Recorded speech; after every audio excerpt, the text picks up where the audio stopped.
যদি কোরআন হাদিস না মানি জীবনে কি হবে গো মরার পরে। যদি কোরআন হাদিস না মানি জীবনে কি হবে গো মৃত্যুর পরে। যদি কোরআন হাদিস না মানি জীবনে কি হবে গো মরার পরে। তাহলে কোরআন এবং হাদিসকে আপনাকে মেনে নিতে হবে, আমাকে মেনে নিতে হবে। যদি না মানা হয় তাহলে এটা আল্লাহ এবং রাসূলের খেয়ানতি হবে। দ্বিতীয় নম্বরে আল্লাহ বলছেন ওয়াতাখুনু আমানাতিকুম, তোমাদের মধ্যে যে আমানতগুলো আছে ওগুলো আমানাতের তোমরা খেয়ানতি করবে না, অর্থাৎ আমানতের তোমরা রক্ষা করবে। তোমাদের আপোষের মধ্যে, তোমাদের ভাইয়ে ভাইয়ে, তোমাদের বন্ধু বান্ধবে, যা আপনার কিনে আত্মীয় স্বজন আছে, এক কথায় নিজেদের মধ্যে তোমাদের যদি আমানত রাখা হয় ওটা খেয়ানত করবে না, আমানতে রক্ষা করবে। ওয়ান্তুম তাআলামুন, অথচ তোমরা এ ব্যাপারে জানো। দ্বিতীয় আয়াতটা পড়ে পড়ব। আমানত রক্ষা করবেন, কে কাকে বিশ্বাস করবেন আপনি আমানত রক্ষা করবেন? ভেজাল আছে।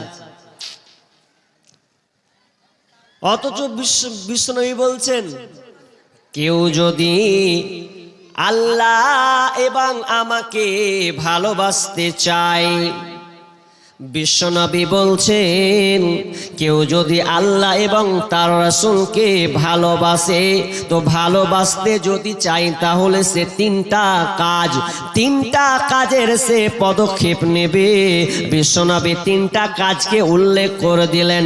এক নাম্বার, যখন তুমি কথা বলবে রে, সত্য কথা তুমি বলবে, খবরদার মিথ্যা কথার আশ্রয় নেবে না।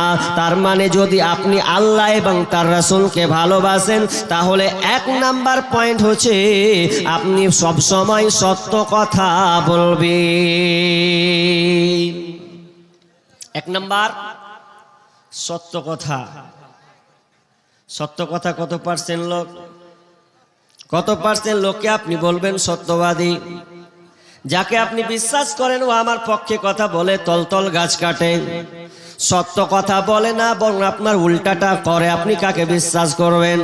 অথচ আল্লাহ আর রাসূল সাল্লাম বলছেন যদি আল্লাহ এবং রাসূলের ভালোবাসা পেতে চাই প্রথম নম্বর সব সময় সত্য কথা বলবে। সত্য কথা বলবে মানে নাই। স্বামী স্ত্রীকে অনেক সময় সত্য কথা বলে না, তো স্ত্রীও স্বামীকে সত্য কথা বলে না, কথাগুলোকে লুকিয়ে রাখার চেষ্টা করে। হ্যাঁ, মিথ্যা কথা বলা জায়েজ আছে, তাই বলে মৌলভী জায়েজ আছে ওটাই বলে দেন। বলবো কিভাবে ওটা আগে তাড়াতাড়ি বলেন। মিথ্যা কথা বলা যায় 3 জায়গাতে, ওটাই আপনি আমল করবেন নাকি? কিন্তু মিথ্যা কথা যে আপনাকে বলতে হবে না, বাঁচতে হবে। স্ত্রী স্বামীকে আপনার কিনা গোপন রেখে দেয়, দরকার আছে, আর স্বামীও স্ত্রীকে বলে না। স্ত্রীর স্বামী সংসার করে অথচ কিন্তু দেখবেন তাকে যদি ফোন করা হয় তো ওকে ফোনে পাওয়া যায় না। স্ত্রীকে বলে আহারে তুই কি করছিলি ফোনে, তো বলছে এই দেখো মায়ের সঙ্গে কথা বলছিলাম।